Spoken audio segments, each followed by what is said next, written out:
La motion d'ordre du sénateur Boketchou a stoppé net la question orale avec débat du sénateur Célestin Vounabandi adressé au ministre des Mines sur le gel des gisements et les droits des populations riveraines dans des projets miniers. Dans son intervention au cours de la plénière de ce mercredi, le sénateur Boketchou a estimé qu'il sera imprudent d'évoquer cette question pendant que la zone suspensionnée est encore sous occupation étrangère et que les deals RDC-États-Unis sur les minerais critiques est encore en gestation.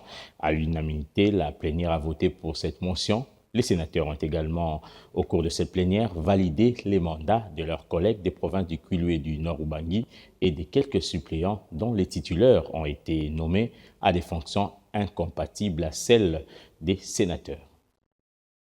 En tant que parlementaires, nous disons qu'il faut de la transparence dans tous les dossiers. Et nous disons qu'il faut appréhender, il faut planifier avant. Il ne faut pas que des grandes décisions soient faites et soient prises à l'extérieur, comme aujourd'hui, c'est le cas des discussions sur les mines de l'Est, et que nous puissions les subir. Au contraire, ce type d'exercice, moi je soutenais pour que nous puissions en discuter, parce qu'il n'y a pas de secret.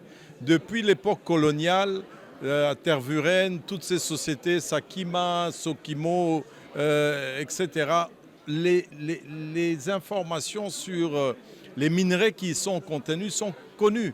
Donc aujourd'hui, ce qui est essentiel aussi, c'est que le Congolais puisse savoir ce qu'il y a là-bas.